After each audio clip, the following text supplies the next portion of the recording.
The following is a presentation of TFNN.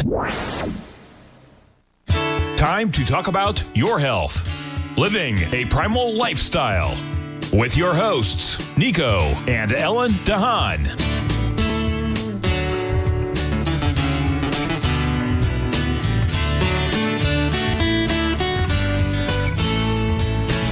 Now, Nico and Ellen Haan.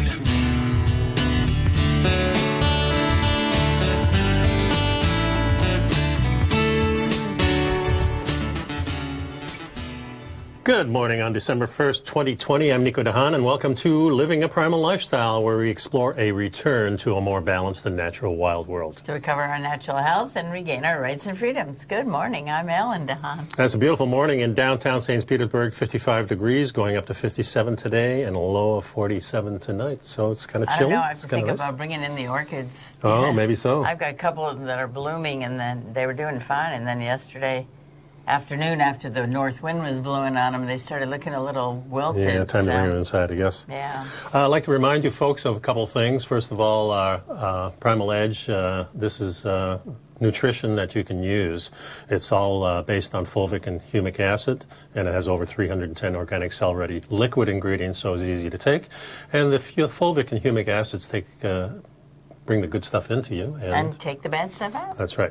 And the other thing is the newsletter, which is a new one coming out this morning, and it follows the show, so all the articles that we talk about are in here, and you can do your own research. And today I want to start out with the short history of American food. You know, we had a nice Thanksgiving, but it certainly wasn't traditional, and it certainly wasn't busy. We were home alone. Yeah, well, we were home together. Yeah, we were home together. Alone. Well, that's you and I alone. That's fine with me. Yeah. And it was kind of nice, you know. It was we had planned on having a little dessert, maybe with some friends down the road, and we just decided not to go anywhere.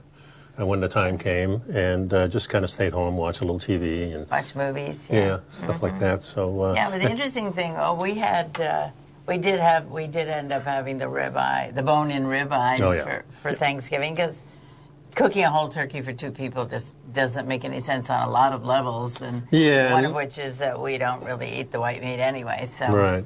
But it was interesting to me because when I went on Facebook and everybody was wishing everyone happy Thanksgiving and so on, there were lots of pictures of pork roasts and beef roasts of various kinds, and people were eating.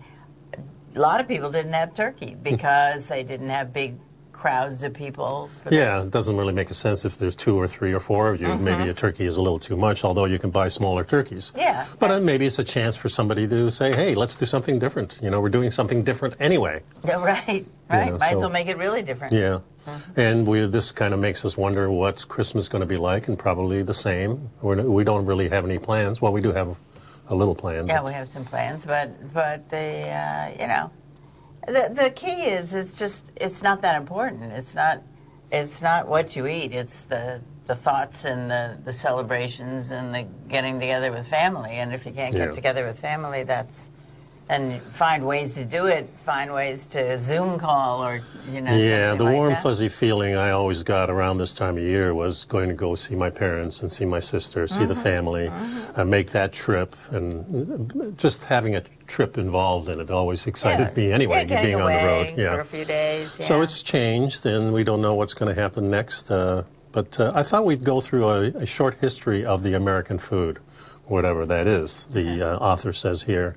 And it says here that your Thanksgiving table may be smaller this year, but it is still full of squashes, corn pudding, turkey, cranberry sauce, thank Native Americans. Those foods are indigenous. But the apple pie is international. Apples are for Kazakhstan. Yeah. And pie is from England. So it's hard to define American food, and I certainly had my own little problems with eating first Canadian food and then American food, because there's an adjustment to be made if you come from another culture. Well, your digestive system isn't used to that type of food. Right. Yeah, that's why I always favored my mother's cooking. I could never go over to a friend's house and eat for a while, you know. It would be always that... I think in those days we didn't go over to friends' houses and eat anyway. I mean, it wasn't something that you did on a regular basis. A lot of the families were, kind of middle class, but it was a matter of when Dad got home from work, You know, the family sat down and they ate together, and you didn't go. You stayed with the family at dinner time. Yeah. Well, I remember one thing in Canada when I was, I think I was about 15 or so, and I think my mother had started working, so I didn't go home. I went with my buddy Terry and went to his house to have lunch. He says, "Oh, we'll just have lunch," and he opened a couple of cans of tomato soup. I had never had tomato soup, and I really didn't like it that much, and it was kind of bland, and, you know, I thought, well, this is the last time I'm going to do this. But let's talk about this American dining and what it is. Americans get pretty excited about food, and so does the rest of the world. But historians like Friedman, and this author here has a book out. And it's Yale professor Paul Friedman. Yeah, and he's American Cuisine and How It Got That Way. He says that we actually share some key culinary traits that are uniquely American in origin. And we're not talking about throwing everything into the deep fryer. Fast food will always be an American hallmark, even though we're eating less of it these days. Yeah, we have things like macaroni and cheese, which we think is American, probably really isn't. Let's go down the list and see what's going on. Yeah. It says here, we're doing things the American way, but let's look at 5 developments in the history of American eating habit. And the first one is the good old days when sugar was healthy. Yeah, and it's up until the late 1800s, people ate foods that filled them up. So they ate dairy and meat and hominy grits and oatmeal and sugar. They were the staples, and vegetables not so much. And vitamins weren't considered at all. No, because vitamins, we didn't know about vitamins really at that time. Right. Yeah, they didn't like spices because they think they created indigestion and were a distraction from the actual food. That's pretty interesting. We use spices a lot now. And they also considered it food for the poor. Yeah, but then a historian says it wasn't quite as bland as it sounds. There was an 1824 cookbook by Mary Randolph, the Virginia housewife, which actually used chili peppers. And, you know, that points out there was such an influx of the African Americans and the Caribbean African descendants, and the slave populations who came from various islands and so on, and they brought with them their spicy cooking and their style of cooking and their Caribbean cooking. Yeah, and that happens to be the people who really know how to stretch the food, make it go a long way. And they were using things like starches, which really don't have a lot of flavor, so that's where the spices come in to flavor it up. So we got a lot of indigenous help along the way from our country, but then from people who came here who were enslaved by the white people coming to the Caribbean first and then to America from Africa. That's right. And but it's interesting because so much of that food, you know, greens and cornmeal, cornbreads, the things that are considered to be traditional Southern foods were really, according to this article, black foods. Yeah. And from that culture, from the cultures that were melding into our, you know, the European-based cultures. Right. Around the 19th century, New Englanders were eating brown breads and brown stuffing. The South had its pork, molasses, greens, griddled cornmeal, and cornbreads. So that comes from the black culture. So when we get back, let's go into this a little bit more and let's see where it goes. We'll be right back, folks.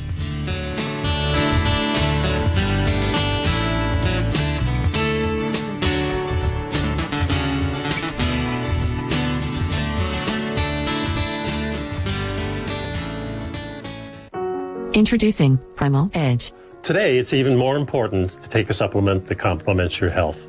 Primal Edge is specifically formulated to boost your immune system and help with weight loss, better sleep, stress reduction, and the need to detox. Our early ancestors found all their nutritional requirements in the wild environment. But today, our food sources don't contain the vitamins, minerals, and nutrients that we need to stay healthy and strong. That's why we need Primal Edge Daily Nutrition. It includes a special blend of ionic, soil-based, vitamins, minerals, fatty and amino acids in an easy-to-use liquid form. Primal Edge is powered by highly concentrated humic and fulvic acids, nature's preferred delivery system. They've been called miracle molecules because, like sunlight, air, and water, without them, life cannot exist. That's right, Ellen. They ensure we receive all the nutrition we need to be healthy and thrive.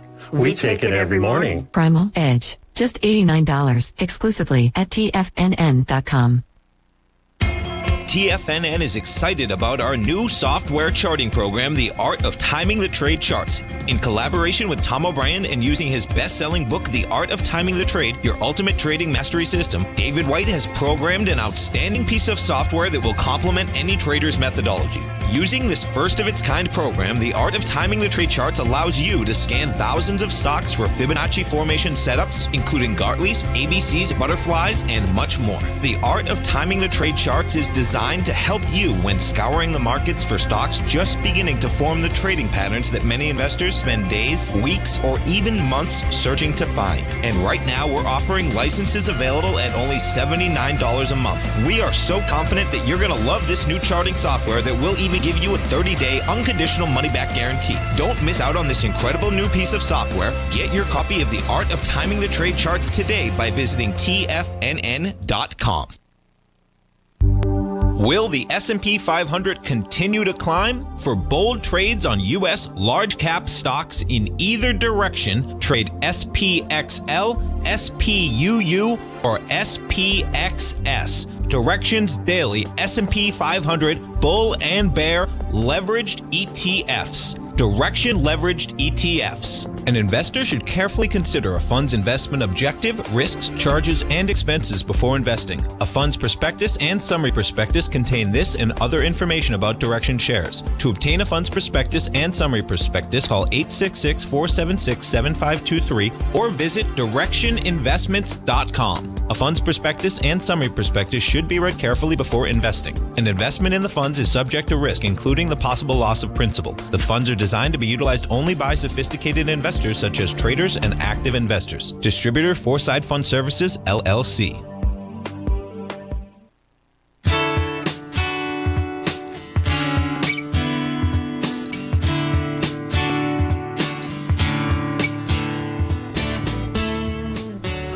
We're talking about the history of American food and how it developed and evolved. And this article mentions the fact that James Hemings, who was Thomas Jefferson's slave chef, traveled with the family to France, where he learned the art of making ice cream and brought it back to the United States. We can thank him. Along with copper cookware and European-style mac and cheese. So mac and cheese are from Europe. It's from Europe. And French fries probably are from France. Right. How about that? Right. And this shows that food traveled around the country. Sure. People started moving around. We had new people coming in. And you know, when a Southerner went north for the summer, and they took their slaves with them, their chef, and then the chef brought the food north, so to Newport, for example, in this article, and then the black Pullman operators on the railroads, they moved west and brought their families and their familiar food. And then after the Civil War, the Great Migration brought the black-derived cuisine everywhere in the United States. And really, when you look at the way the food moved around the United States, then you think about, well, but what about the immigration population? And this country was populated by immigrants very quickly, with a huge influx over a relatively short period of time. A couple hundred years. And they brought their homegrown, their favorite foods with them.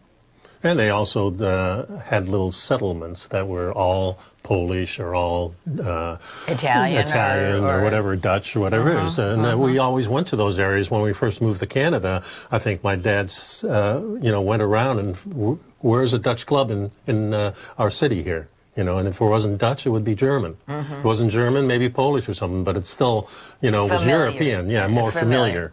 And that would give us a clue on, how do we live here, I think. So then came the joy of the home economics class, and this was around the turn of the century also. Well, that was 1899. When the first one came about. The turn of the 19th century. Yeah, yes, that's right. A woman's kitchen became her laboratory, and her cookbooks were her study materials. So before that, there wasn't really much about cookbooks. As we mentioned before, people were using lots of things, but they really weren't using vegetables a lot. When we started learning about vitamins and minerals and things like that, so that's when we started using more of these things, it seems like. Well, and it was interesting, too, because around that time the cooking began to evolve from what they referred to as drudgery, when, the woman just had to go to the stove or the wood stove and put something in a pan and somehow put food on the table for her family. And women began feeling more sophisticated and more experimental and more adventurous, and they didn't want to be cooking like their parents, like their mother did. The idea is that you shouldn't do everything the way your mother did because, first of all, it was all drudgery and was really hard work, and it really wasn't modern. Modern, yeah, that's a thing. That seems to trick us all the time. What's trendy and modern? Right? Yeah. That's old-fashioned. That's Fanny Farmer taught a more exacting and precise way of cooking in Massachusetts at the Boston Cooking School, for example. She was the first to dip flour into a cup and level it with a knife. I do that all the time. Yeah. Or level a teaspoon or a tablespoon of dry ingredients. Yeah. Yeah, it's a lot of master cooks, though, are just throwing stuff in. Yeah. Yeah. So it's a matter of choice and style. I guess once you become more facile at cooking or more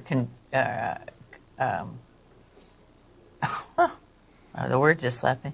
Well, what they're talking about confident. Here... Oh, yeah. Yeah, and that's really what it was about. It says here, you're a young bride and you have to cook in your new home and you really don't know how. Once you learn, you can do all these wonderful cooking things. Your husband will be healthy and he won't become an alcoholic. Yeah, that's quite a lot of pressure to put on a meatloaf. Yeah. And then number 4 is when we get what we don't deserve. Meaning some help that we didn't earn. Yeah, I'm not sure what they're leading up to. Immigration. Migration. They're saying that food began an influx into this country, different styles of cooking, different ways of cooking, different types of foods, and people began to be exposed to more variety and more things that weren't familiar. Yeah, the Europeans brought the love of sour foods. Italians brought on the garlic. Their food had changed when they reached Americans, with Italian in particular opting for foods like olive oil and aged cheeses. Yeah, because they could afford them. Right, back in Italy, that was too expensive. It was just hard for them. Yeah, so it was expanding for them as well. And it's also true for the Chinese cuisine, which sped over the country and was just as prejudiced as was growing against the Chinese people was happening at the same time as we were also experimenting with their food. So that's kind of interesting.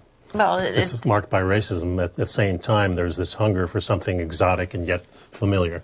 Yeah, and the number of Chinese restaurants doubled from the early part of the 19th century to the mid-20th century. When you think about it, what's American food?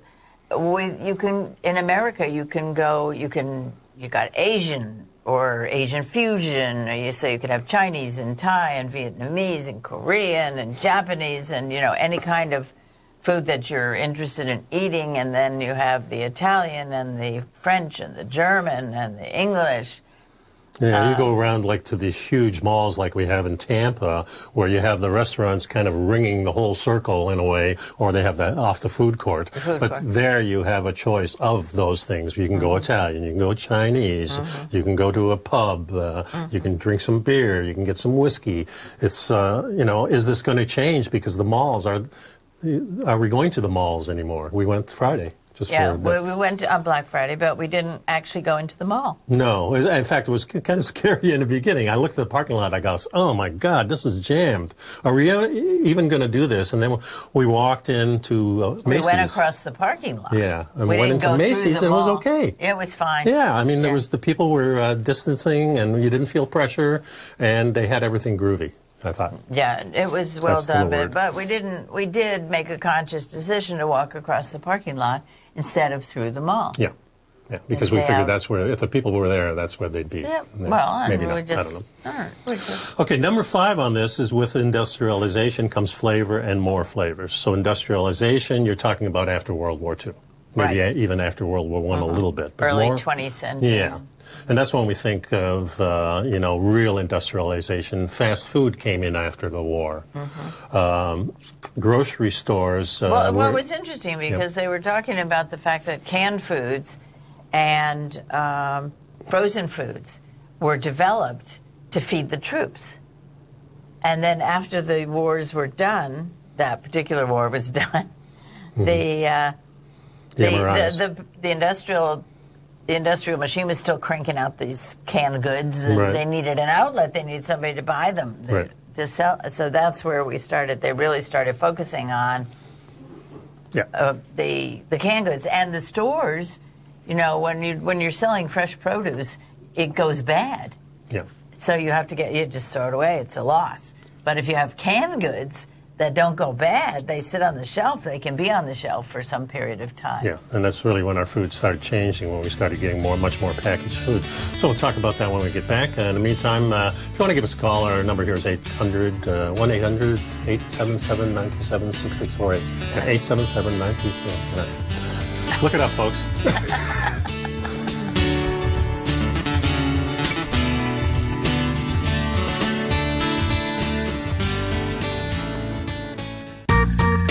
You've heard Nico and Haan as co-host of Living a Primal Lifestyle, which airs every Friday at noon Eastern Time on TFNN, and would like to tell you about the personal training studio that Nico is the owner and president of, Performance Training. Since 1998, Nico has trained individuals and groups to improve their health both mentally and physically.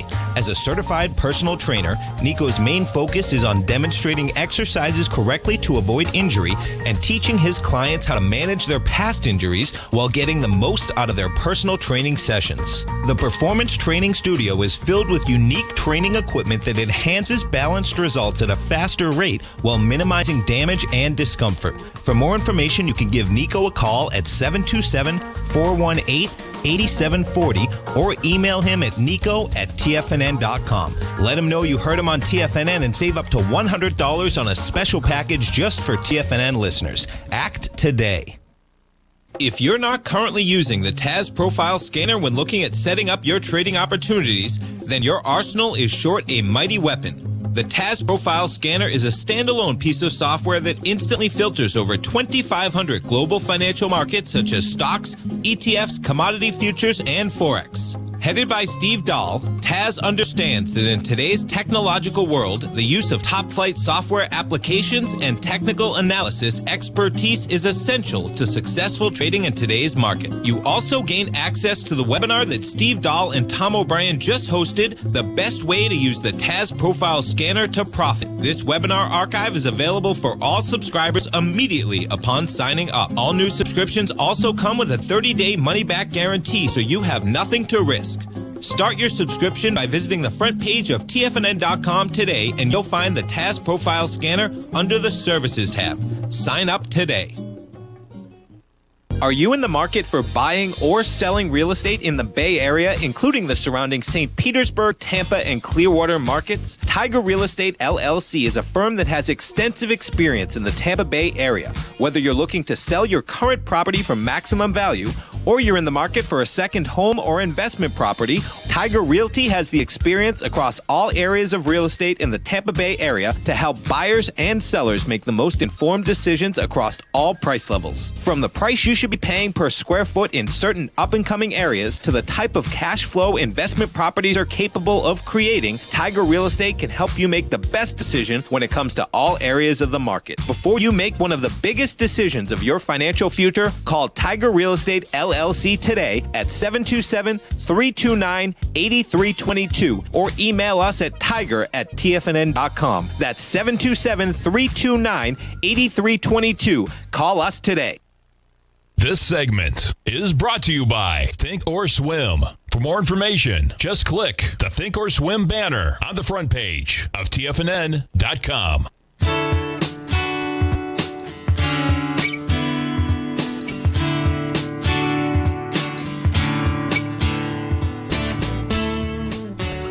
Now we're talking about the evolution of American food and grocery stores and so on. And one thing that struck me as extremely interesting was there is some statistics in this article about the number of actual products that were available within a grocery store. Oh. So in around 1950, there were about 14,000 products. And then, 14,000. Between 1950 and 1980. Okay. And then in 2008, there were 51,000 different products in grocery stores. But we know what happened in 2008. There was the immense bubble of real estate burst, and we went into a recession/depression. And oddly enough, in 2018, there were only 33,055 different products in the grocery store. I never would have thought that the economic situation would affect the number of products in a grocery store. That's probably 10 years earlier was 2008 when we had this financial thing. So Right. maybe that was the part of it, like you said. Yeah. Yeah, That makes sense. it was interesting. And then they were talking about that the manufacturers were trying to push the idea that women were too busy, and so they were giving them all this canned food and this quick mixes and so on. But the women didn't want it. They didn't like it. And apparently the food industry was completely astonished. So it's an interesting concept of whether or not the food industry was dominated by men who weren't in touch with, who didn't do any cooking, and except for the chefs, and. But that changed because advertising and everything. Well, helps. decades later, things have changed. Yeah. Both parents have to work, and now this things stuff are seems busy. easier. Yeah, and this kind of takes us into the segue of going into what the movie we watched this weekend, which was The Sacred Cow. It's too late to get the free copy. Somewhere you'll be able to find it, I'm sure. It's called Sacred Cow, and it was a really interesting movie. What did you think of it?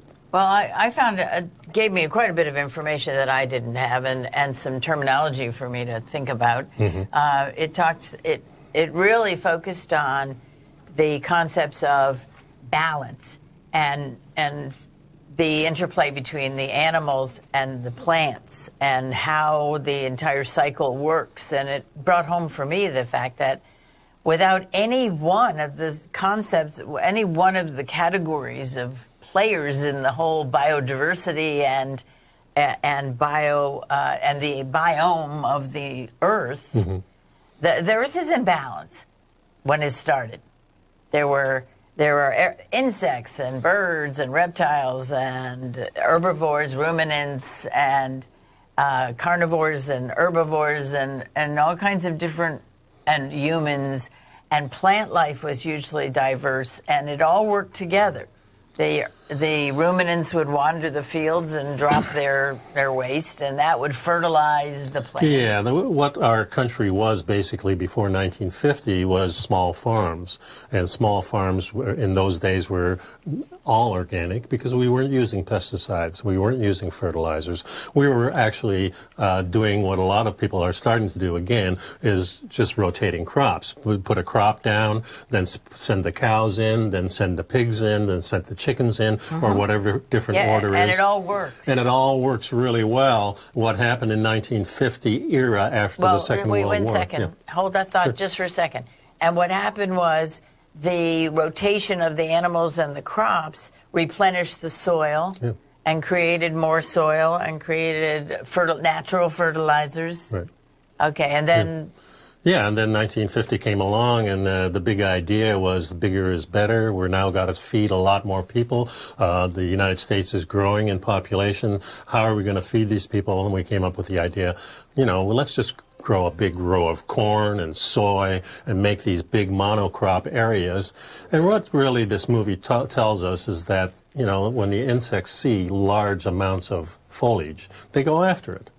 And we used to do gardens, more or less. I mean, the farmer was more of a gardener than anything else. He had a little garden on the side of the house, and the animals would take care of the rest of the thing. We started using much, much more corn, soy, and using fertilizers because we weren't rotating the crops. We weren't letting the land rest anymore. We were full bore into this industrialization of our land. Well, the chemistry came into play That's after right. World War II, and that was when they started with the antibiotics and the pesticides and the fertilizers, the artificially created. But it was also a mindset, because just think of the cars in the 1950s. They started getting larger. Everything big was great. America was great. We were large. We saved the world. So our technology is the tops, and we used food and everything like that. So now, all of a sudden, we get the idea, let's do this. Let's change our food. Well, they separated the livestock production from the from the agriculture, right. from the So grain. there's a big separation, which was always inclusive because that's what worked. And when you take that, now you have to do a lot of different things to it. Yeah, you have to do different things to the land. You have to treat the animals different because they get sick when they're confined. Well, that's the whole problem. And now you're feeding them instead of feeding themselves, which costs more money. Yeah, there's a lot of problems that came up. And it became a monoculture. Everything became monoculture. So you got acres and acres and acres for miles and miles and miles of corn and soy in the Midwest. And if you would just have one crop, it depletes the soil, and you can't. You have to start using fertilizers and everything else, and to grow it back again to keep it so it'll continue to produce. And it was a very interesting. And plus, when you have all these animals together in a small space without being able to move around, it concentrates their waste as well. And then that and if one disease starts, it goes like wildfire through the... Yeah, I remember one movie I saw where it was a documentary, and they cut a hole in the cow's stomach. And they kept it open, just one of the cows in this whole group. So the veterinarian could come in there and look what's in the stomach, test it, and see if he needed more antibiotics. And that's the way they did it for a long time. I don't know if that's still going on. But these types of practices is the problem with the meat. And this whole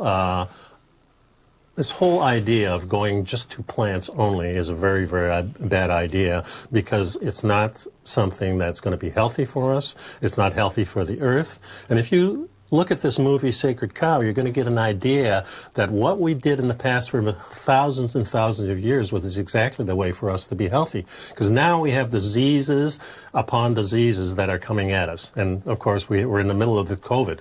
I'm not saying eating greens is going to give you this. What I'm saying is the whole biome of your own body is changing because of what you eat. And if we get back to eating the meat that is sustainable, that's really good for us, we're going to make a less impact on the land than if we're growing all these monocrops. Well, yeah, and it allows the land to regenerate. It allows everything to get back in balance again. And then you don't need the fertilizers and you don't need the antibiotics. There's a movement now. Quite a few farms are changing to, and these are the small farms because the emphasis has been on huge production, get the most out of the acre that we could possibly get. And it's ended up agriculture has become agribusiness, and it's just... and I think it's changing back. I hope it is. Yeah, well, it's changing back on a small scale, little by little, and it's important. Yep. We'll be right back, folks.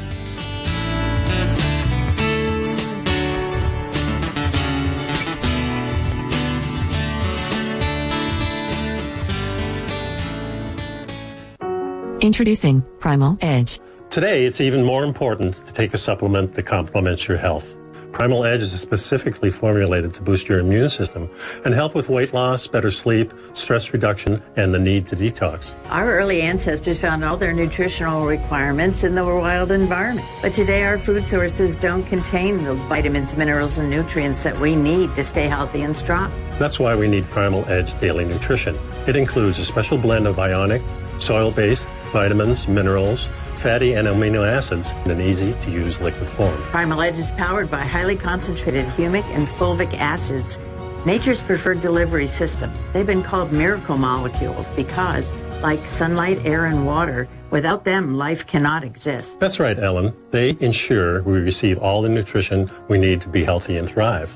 We take it every morning. Primal Edge. Just $89 exclusively at TFNN.com. Hi, folks. This is Tom O'Brien. The printing presses are working 24 hours a day, 7 days a week. The U.S. deficit has risen 200% in 1 year with no end in sight. The markets are looking for an additional stimulus bill to get us through this once-in-a-generation pandemic. There is no free lunch, folks. The more stimulus dollars put into the marketplace, the less your dollar's worth each and every day. This is the time to protect yourself with a portion of your portfolio in the metal market. The Gold Report comes out each Monday morning. I bisect and dissect the dollar, silver, gold, the XAU, and the HUI. The Gold Report is a long-term hedge against the dilution of your buying power. The U.S. has put more than $6 trillion into the marketplace in the last 6 months, with more expected in the next few months. The market did and does need the stimulus, but it will have long-term implications on our buying power. The Gold Report comes with a 30-day money-back guarantee. Go to TFNN.com and order the Gold Report now. Protect your buying power. Order the Gold Report now.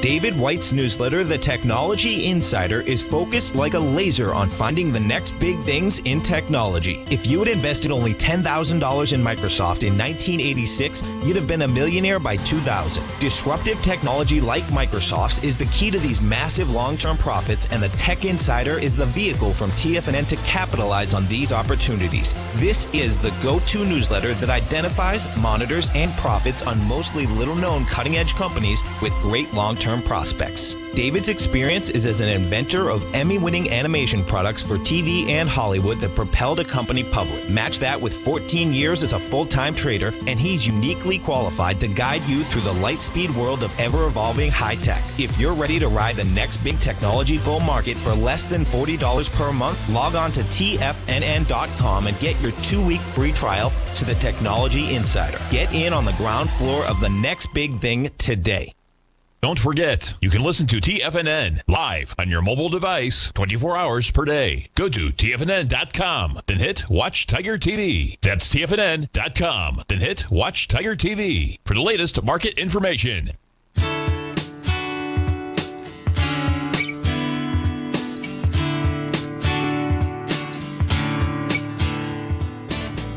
Right now, we have $25 off the Primal Edge, your first bottle. So if you get subscribed to the Primal Edge, where it comes once a month to you, you're going to get $25 off this first batch.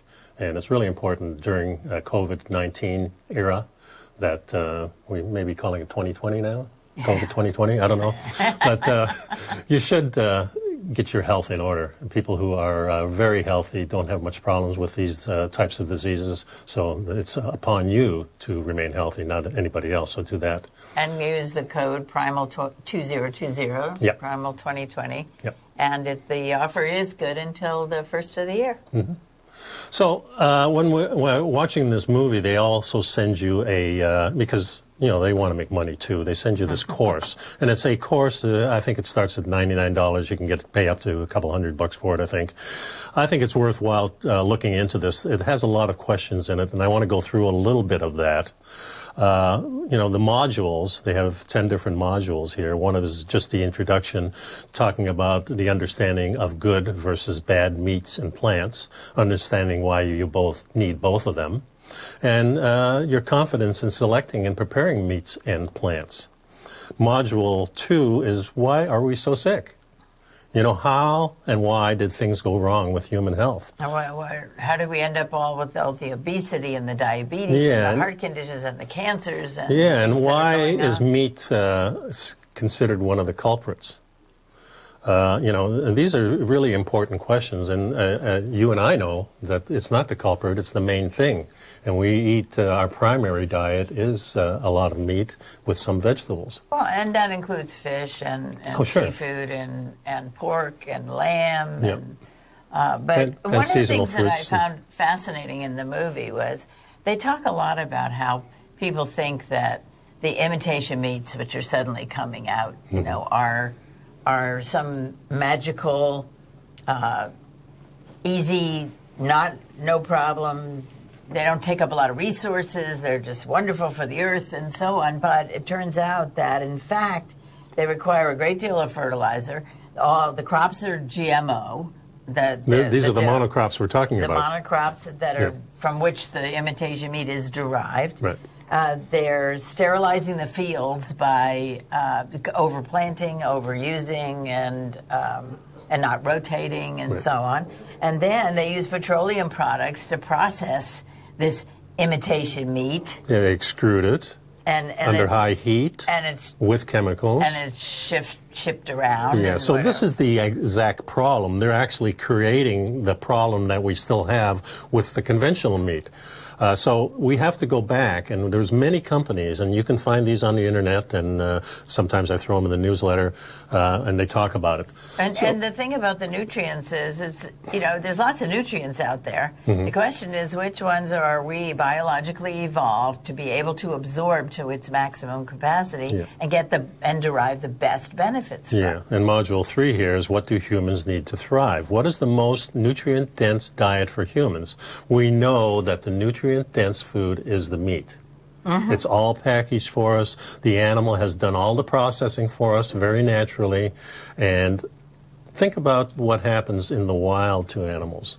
When they die in the wild, it's much crueler. I'm sure they go into a coma or something like that. But, I mean, I've seen, the lion start eating the giraffe or whatever they've got while it's still alive. Oh, that's when they're prey. Yeah, yeah, when they're prey, out in the wild. Natural death is... Yeah, so we have a much more humane way of doing it. I don't think these factory farms are that, but if you go to some of the places that we visit, then you're talking about people who slaughtered them humanely. You can go and watch them. You can see how it's done. It's not the icky thing you think it is. And then you can see how people take care of these animals, too. How well these animals are living while they're here. How they're taken care of. Very important They talk about it a lot in the film, the movement towards humane slaughtering. And, I always thought about it because the energy that you have in your body infects other people. So if it's negative energy, if it's trauma, if it's ugliness, if it's meanness, if whatever it might be, toxicity in general, affects other people because of the electric fields. Now imagine if you're an animal that gets slaughtered and you're terrified when you die. Mm-hmm. What's in the meat? Yeah. It's just... More terrified out in the plains, perhaps. Yeah, but it was more natural. Mm-hmm. That was a terror that was natural. This is a terror that is not part of the normal system and natural. Okay. We have a caller on the line, so let's go to Tom from Tampa. Hey, Tom, how you doing? Ellen, how you guys doing? Doing good. What's up? I've been up to taking 2 shots a day at the Primal Edge, with all this going on with COVID and everything, Yeah. And good of idea. course, eating right, eating nutritionally, because I heard you say, Nico, that the humic and fulvic acid and that stuff, it can kill the virus. Well, I don't know if it can kill the virus, but it brings the good stuff in there, and it certainly detoxes things it doesn't want. So if your body doesn't want that COVID, I'm thinking that it's leaving through the humic acid. Yep. Right, and of course wearing the mask out in public, 6 foot, social distancing and everything, I think that can help, sure, yeah. Yeah, and speaking of animals, I got my chihuahuas on that diet too, man. And you wouldn't believe their fur; it's unbelievable. If you start feeding your animals their natural food, it just goes to show you how great they can be, for sure. Yeah, you guys doing okay? Yeah, we're doing fine. We're managing just like you are. I archive it all the time, man. Okay. You guys got a great show. You're doing a great job. Thanks a lot, man. you. Really appreciate it. Good talking to you, Tom. Okay. Yeah, see you next time. Bye-bye. Bye. So Module 4 and Module 5, 4 is why eat plants, 5 is why eat animals. So they go into this, what's good in these things. So it can give you a good idea of what the benefits are of eating animal protein and eating animal fats. What's the difference between grass-fed and the typical beef that you buy? And is it really a huge difference? I think it is. I think there's a stepping stone. I think if you're eating just plants, the next thing to do is go up to conventional meat.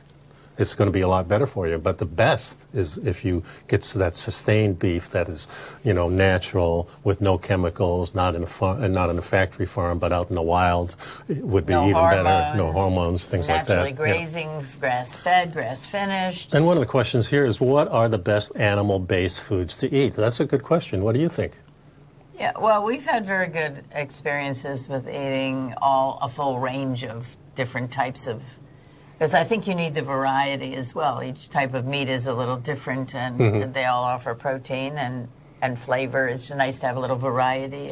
Yeah, I'm just wondering, if I go back and think about our ancestors, I'm thinking, well, the herd comes at a certain time, so you eat buffalo meat for quite a while. Then the birds come over in the fall and the spring, so maybe you're eating a little bit more of the birds that are flying over because they're migrating. So there's a sense to this that you're probably eating a certain thing for a while, and then you switch over and you eat something else. It's kind of like when you're talking about fruits and vegetables that are in season. You know, things come around and things leave. You don't have strawberries all the time. Right. We don't have them anytime. But, you know, apples and things like that, they have their season. Yeah, so everything in season makes sense. When we come back, we'll talk about flavonoids that you get from the plant materials. We'll be right back. Stick around, folks.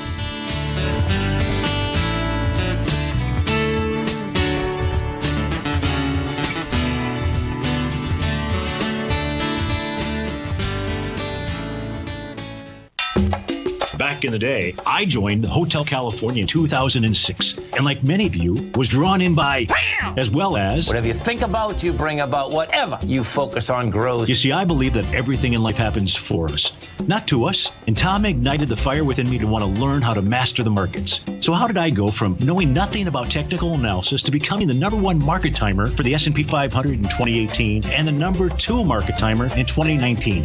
Simply put, I hired coaches with a proven track record, which led me to a whole new set of tools that I created to interpret the message of buyers and sellers. I would love the opportunity to teach you this award-winning set of tools and to help you improve your market timing.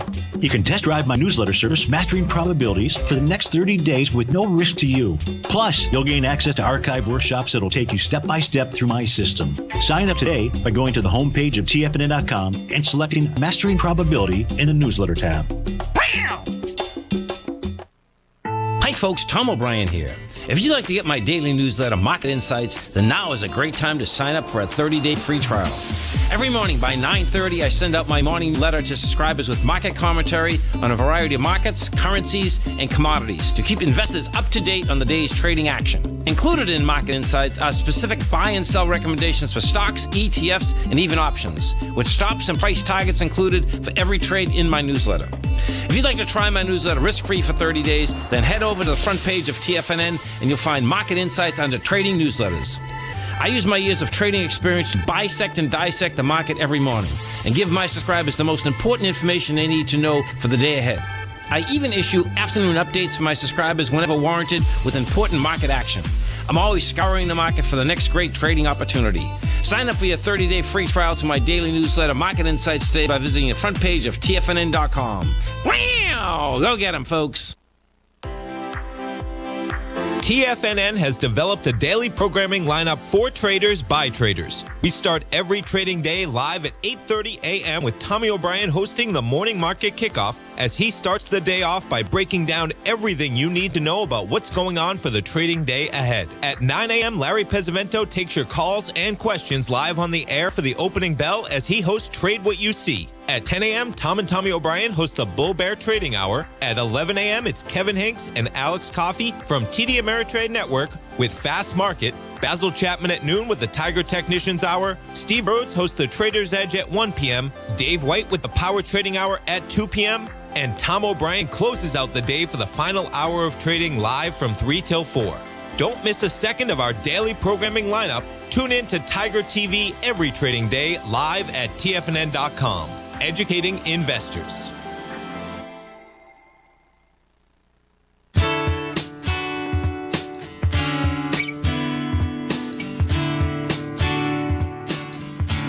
I just wanted to touch a little bit on the plant-based benefits for your diets, and talking about flavonoids. It says that they're chemicals found in plants, and they have a variety of beneficial effects for human bodies. They don't have the same impact on your body as the protein does. They're not used for energy, and they're not used for building strength and so on, but they are used for, they serve purposes such as pigmentation, UV light protection, and fighting off harmful microbes. There's more than 6,000 varieties of flavonoids, and some of the foods that contain flavonoids are fruits and vegetables, olive oil, teas, cocoa, wine, soy and fava beans. We don't eat the beans. Well, it's basically everything but the animals. Yeah, well, nuts and vinegar. Yeah. And, I've been taking a little bit of apple cider vinegar just to Well, this is really the importance of the whole cycle where these vegetables and these fruits come into season and they help us at that particular time. They don't help us at other times. They're not there at the other times. That's why eating unseasonally is not a good idea. Also, the basic thing about this film and this course is that you can educate yourself to find a way to do things better. That's what I see. And the key is that meat is not the enemy. No. Fat is not the enemy. It's a matter of choosing wisely and sourcing and understanding your body, paying attention to how you feel. It's understanding what we did for thousands of years and why that has worked so well, and the change we see now, because when we look at our population is sick. Well, this COVID thing would never happen 10,000 years ago, probably, because we weren't as crowded, we don't move around as much, and we're eating locally from the animals and the plants, and that's what the show is about. This is, we think, is the healthiest way to eat. And I think that the emphasis in the movie is that we can not only feed the world using these techniques of going back to the way things were done naturally, but it's the only way to feed the world. Yeah, and we can do it better today and easier today, and it's going to be a lot more sustainable than what we're doing now. So thanks a lot for sticking around, folks. Thanks, Tom, for coming on the show with us, and we'll see you next week. Be well.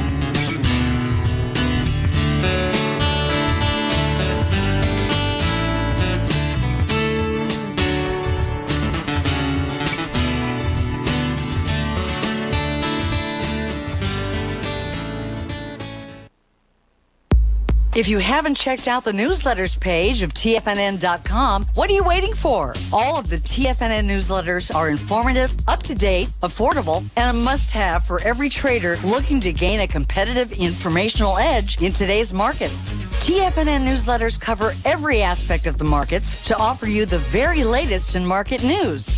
Plus, new subscribers get to test drive our newsletters risk-free for 30 days. From all aspects of the markets, including stocks, bonds, metals, commodities, and tech, there's a newsletter to fit your needs exclusively from TFNN. Stay informed each day you trade and get that competitive edge that will help you stay ahead of the game. Visit our newsletters page by going to TFNN.com and click the newsletters button near the top of the page. TFNN.com, educating investors. TFNN has launched